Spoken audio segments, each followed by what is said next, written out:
Okay, so far we have finished crystal growing and diffusion and oxidation.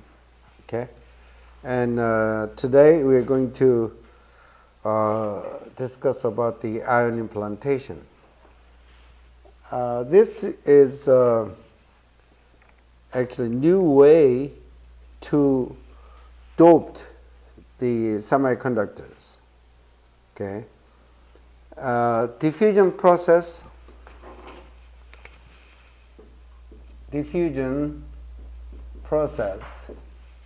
is one way to dope the semiconductor, and what we do here in the diffusion process, we cover up the silicon surface with the oxide with a certain thickness, and then we put these wafers in the furnace with the dopant gas, filled with the dopant gas, like boron and the phosphorus gases in there. And then at elevated temperature, like 1000 degrees centigrade, this dopant atoms is going to diffuse to the area that we want to be doped. Okay, so after a while, we are going to have some kind of junctions like this, and then we remove the oxide, then we have a localized doping area with a high conductivity. That's what this diffusion is about. In ion implantation, however, ion implantation that we are going to discuss,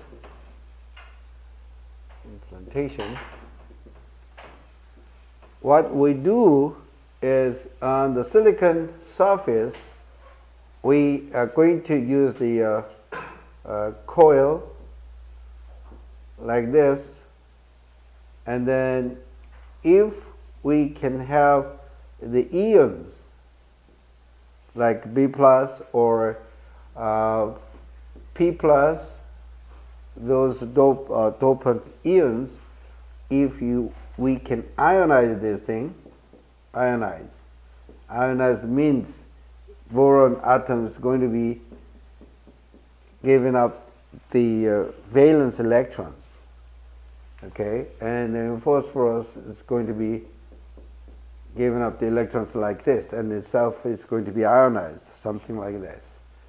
Okay, the way to do this is that all we have to do is use the filament in a high voltages, okay, and then we'll put it in the vacuum, and then fill with the boron or phosphorus gases in there, and then this electron is going to collide with the boron and phosphorus valence electrons to make it render the electrons, and we call this the field emission.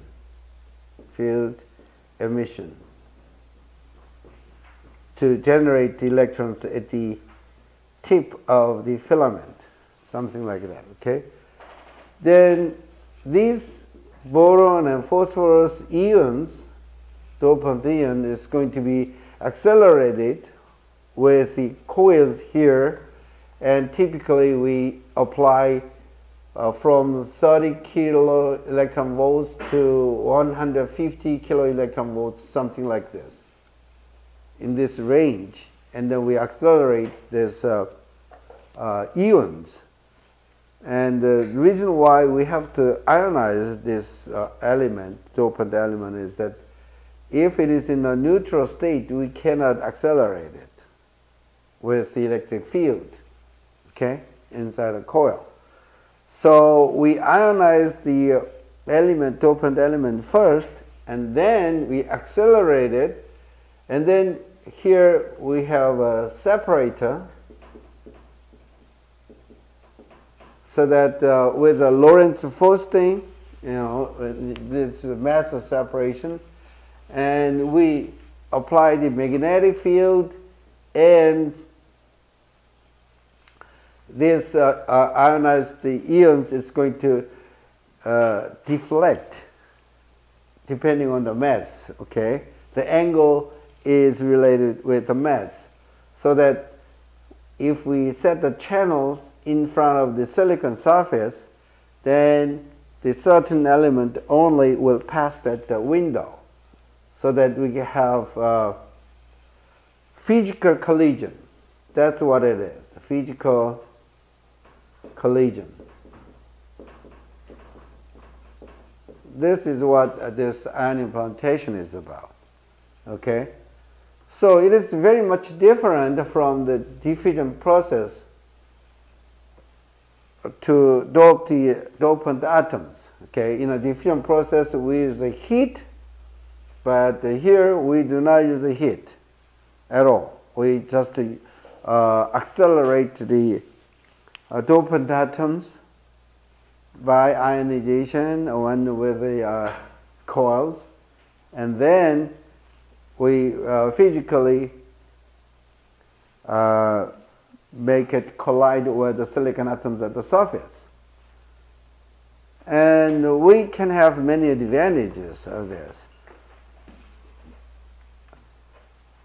And here, one thing you have to notice here is that when this ionized ions is hit the silicon surface, and then this silicon surface is grounded, then this B plus or P plus ions, the electrons is going to see this B plus, and then the electrons coming from the backside of this silicon target, then it's going to be neutralized, and then this neutralized ions, the atoms is going to scatter or recoil inside the silicon, and then it stops somewhere when the energy becomes zero, okay?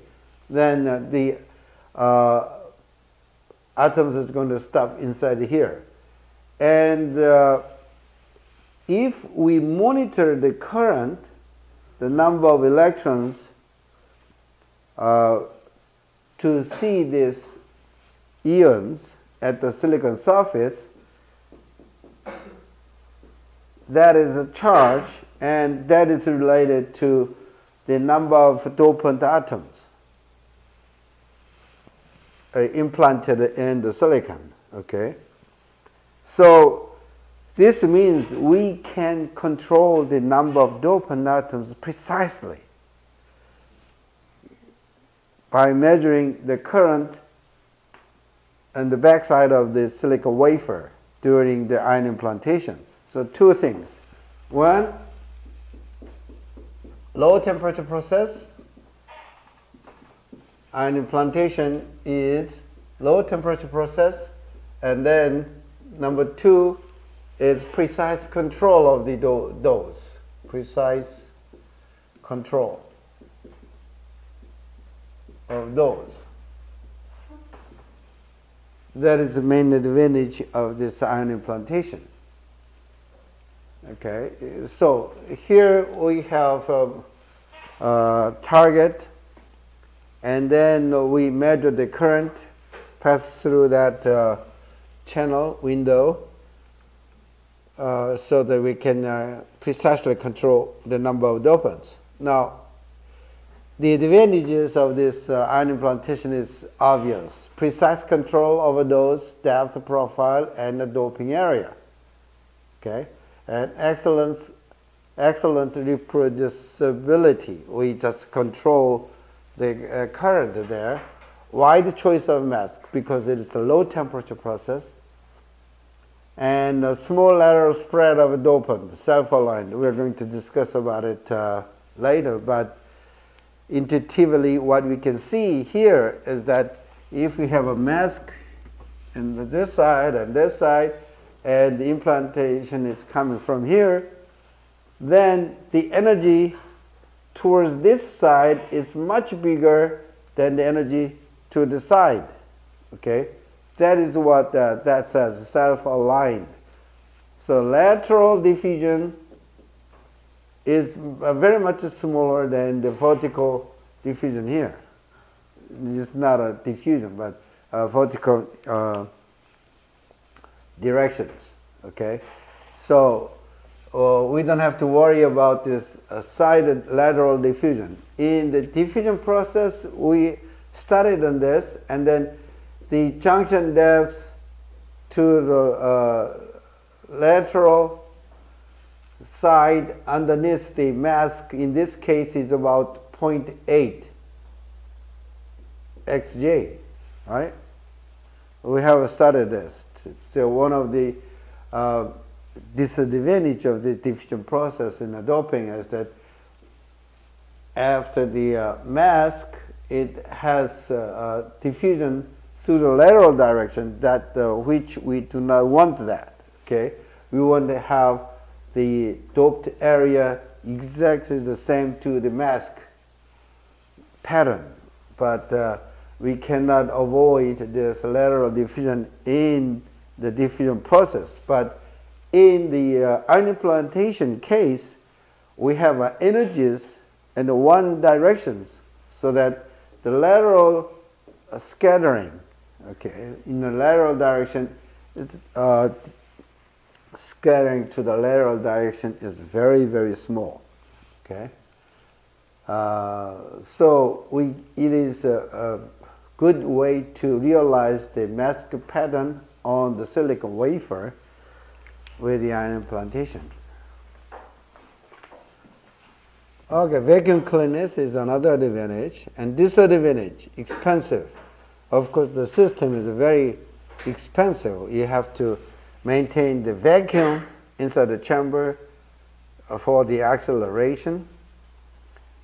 Okay, and for the precise control, you need a window and mass separator and everything, and then scanning of the silicon wafer thing. So complicated equipment. We have many complicated parts in ion implantation. And junctions not automatically passivated. It means that when you do the diffusion process, B2H6, for example, first it is going to form the B2O3, right? And then this B2O3 is going to get the elemental boron here, and then we are going to silicon oxide. That's what we have in the diffusion process. So after the diffusion, we have these two steps, and then we have in the silicon surface, we have a silicon oxide containing a lot of boron or a lot of phosphorus. So we call this borosilicated glass, right? Borosilicated glass. Phosphosilicated glass. Something like this, okay? And then this is what happens in the pre-dep conditions, pre-dep. For the drive-in process, we have to cut down the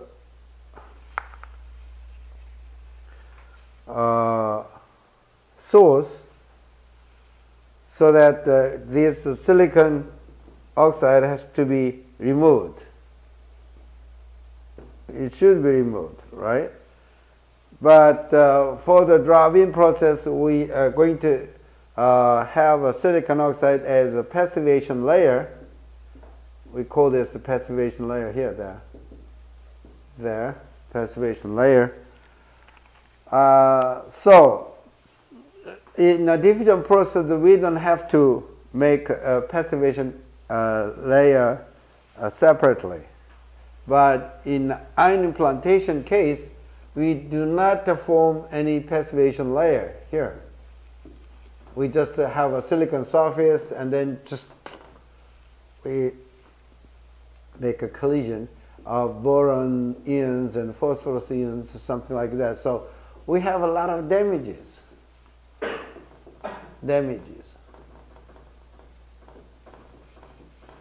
Okay, and we need extra process for the damage healing, which is the same to electrical activation.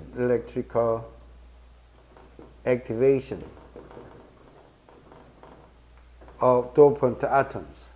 Okay, you know, the dopant atoms has to sit on the silicon site substitutionally.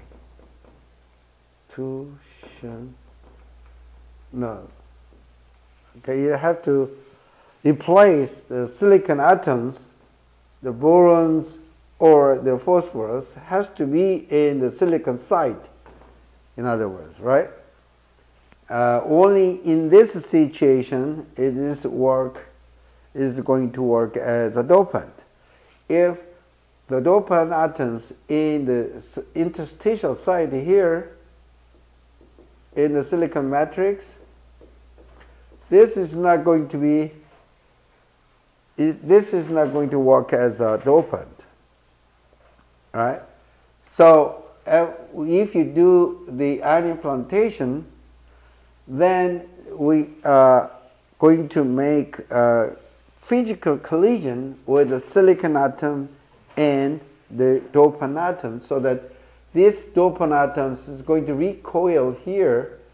It is going to sit anywhere, not just the substitutional site. And we call this crystal damage. We are going to have a crystal damage, a serious crystal damage.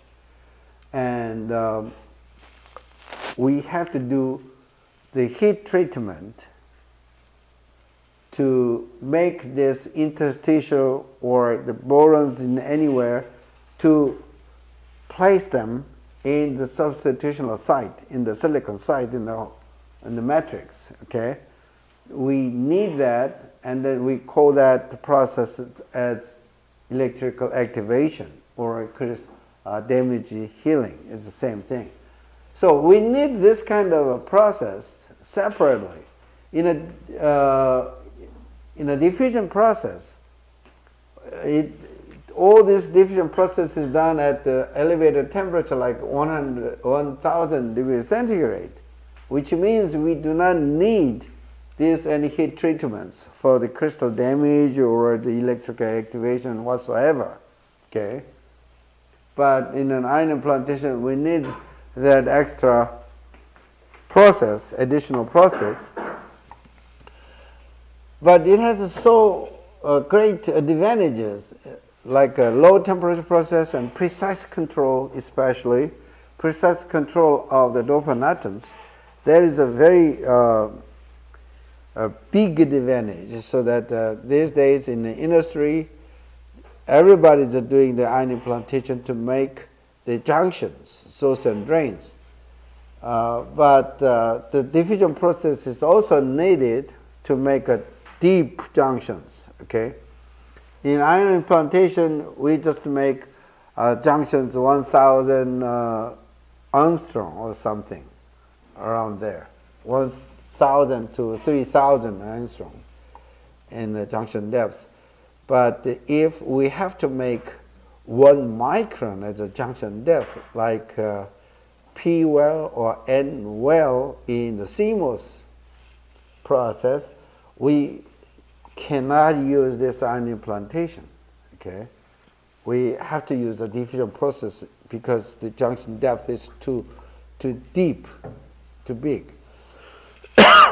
Excuse me. Typical operation conditions: boron, phosphorus, arsenic, and antimony as dopants. Those 10 to the 11 per square centimeter.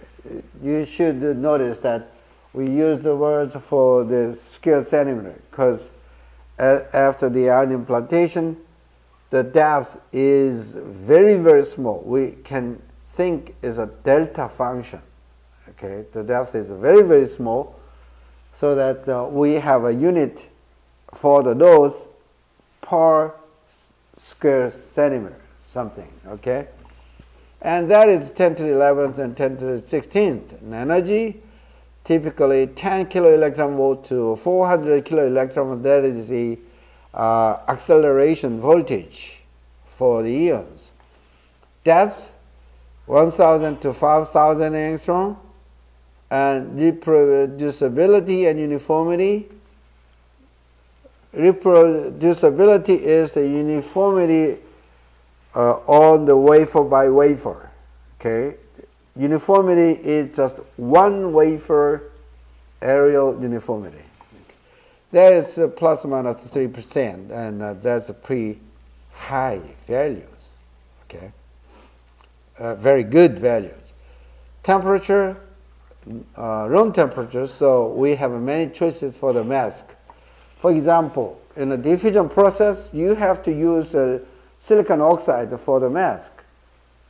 But in ion implantation, you don't have to grow silicon oxide for the mask. You can use any photoresist, for example, as a mask because it's a room temperature process.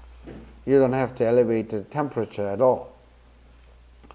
We are going to discuss about it later. Okay, 50 microamp current per 3-inch wafer renders 6 times 10 to the 12 atoms per square centimeter sec. That is the typical number for the dose, right? Typical complementary error function after the pre-deposition. The charges we can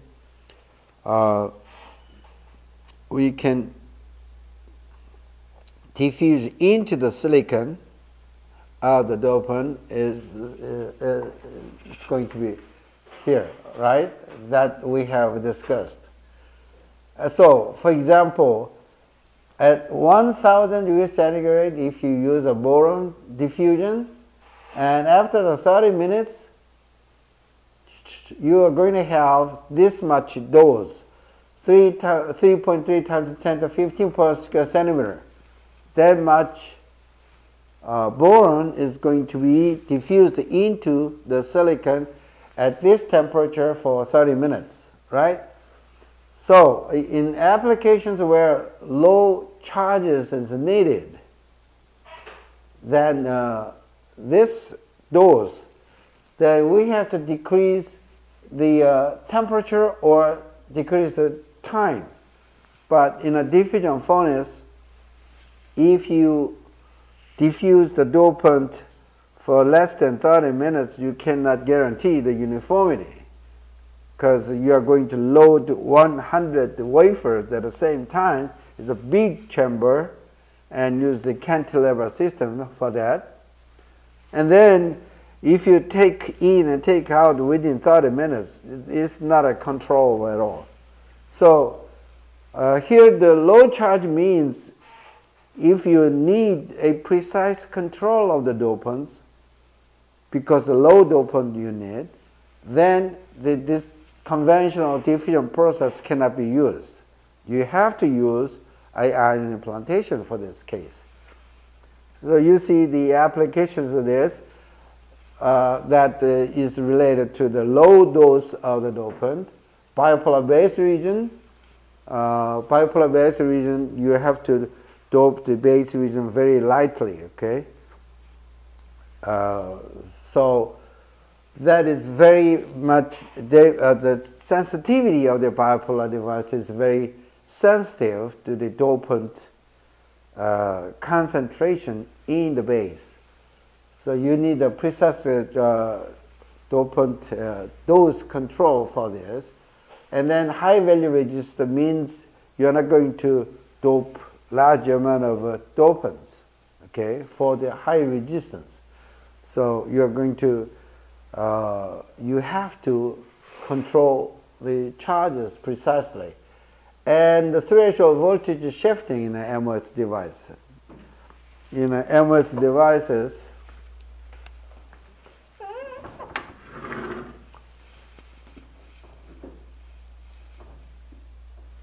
source and drains, before you put the gate on this, this is the channel area, and then we have to have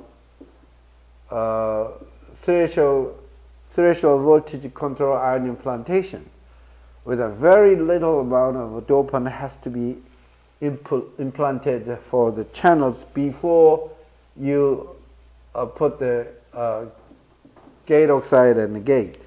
Okay, and for that you cannot use the diffusion process. You have to have a ion implantation for that.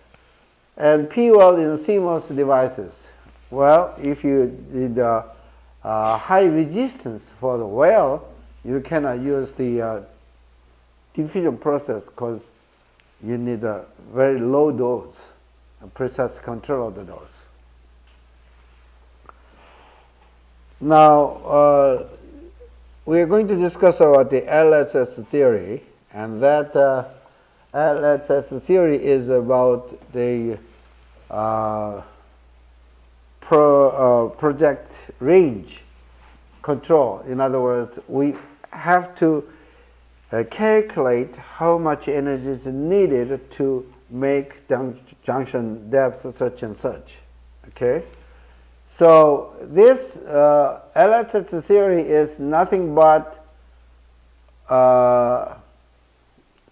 about how much the ions will stop inside the silicon when it has a certain amount of energies before it collides with the target.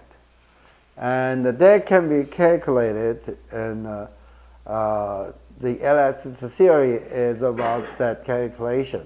Okay, and the total range means this is the silicon surface, and then the dopant atoms hit the surface, and it's going to travel whole the range, total range R, and RP is a projected range, means the vertical depth. Okay, the vertical depth of the atoms are stopped by ion implantation. And RT is a transverse range, and transverse range is not the distance that we want after the ion implantation. We want to control the RP, and RP is important, and RT, as a matter of fact, that's not what we want. There's lateral, that's the same to the lateral diffusion in the diffusion process. Okay, and the LSS theory says the stopping of ions is caused by interaction of ions with the electrons in the solid substrate or the target nuclei. So we have two stopping powers of the accelerated ions in the target, and that is, for one is the nuclear stopping power, Sn, and the other one is electronic stopping power. Okay, that has a unit something like this, so that the equation one says dE over dx is the amount of energy losing by traveling distance x. Okay, that is going to be related to two stopping powers, and one is nuclear stopping power, and the other is electronic stopping power. That is what the LSS theory is about. Now we are going to calculate, we are not actually doing it in this class, but we just calculate this nuclear stopping power and electric stopping power, and then we make an integration from the energy from 0 to the initial energy E naught at the time of the collision, and then we are going to have a whole traveling distance.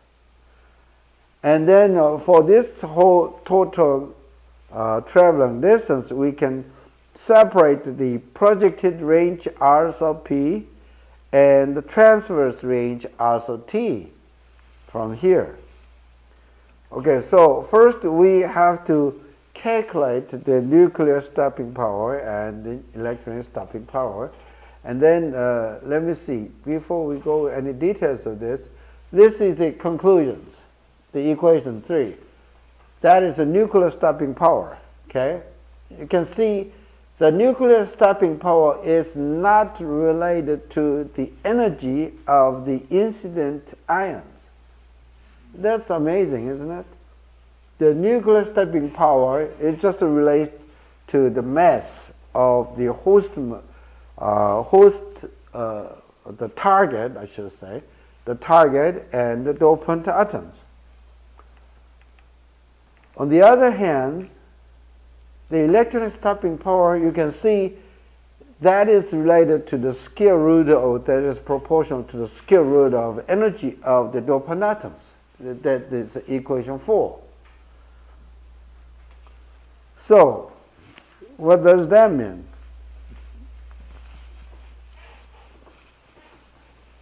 It means that when you have accelerated dopant atoms and hit the silicon sulfate at x equal to 0, then this silicon, the dopant atom is going to travel all the way, and then eventually it's going to lose all its energy and stop at the distance r. Okay, and the total distance it's traveling is r. Okay, and then if you have a projected distance vertical to the surface, we call this r sub p, and the transverse or lateral directions, that is r sub t. And this is a lateral diffusion in a diffusion process. It's same to the lateral diffusion in the diffusion process. And the important thing is R sub P and R sub T. This is not what we want. Okay. Okay. And then the important thing is R sub P. And the LSS theory says. LSS theory says. Now the atoms with the energy E is going to lose its all energy by traveling r, the distance r, with the two stopping powers, and one is the nuclear stopping power, and the other one is electronic stopping power. Okay? So this nuclear stopping power and electronic stopping power, if you plot that in terms of the energy of the incident dopant atoms, and this is the stopping powers Sn or Se, then the Sn is not dependent on the energies at all, but this electron stopping power, it is related to the square root of energy. It's proportional to the square root of energies. Okay?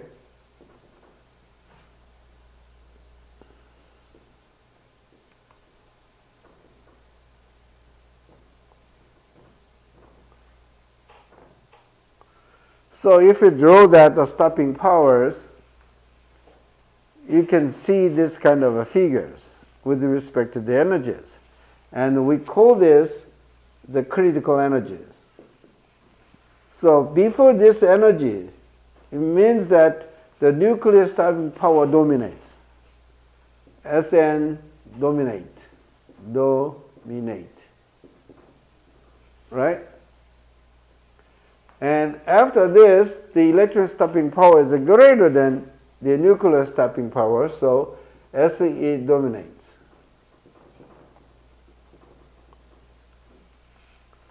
And you can see the energy comes always from high energy to the zero, okay, as it travels from the surface, x equal to 0, and the depth r, the energy is going to lose its energies. So according to this figure, what it says is that at the beginning of the collision at the surface, the electron stopping power always dominates. And then after it loses its energy at some distance, r prime, if you like, r prime here, then after that, the energy is less than the critical energy, so that here the physical Sn,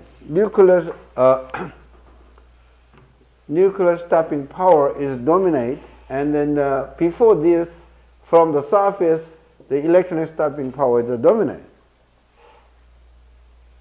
in this collision ion implantation process. Now, what is the importance of this notification? Now, this nuclear stopping power is just a collision between the atoms, target atoms and dopant atoms. So it creates a lot of crystallographic defects. Graphic defects. It's going to be a lot of crystallographic defect is going to be created here. And here, the electron stopping power, the Coulombic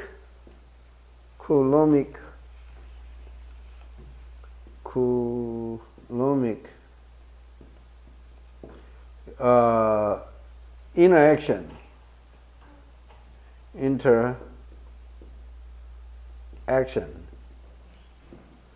is important. So we are not going to have no crystallographic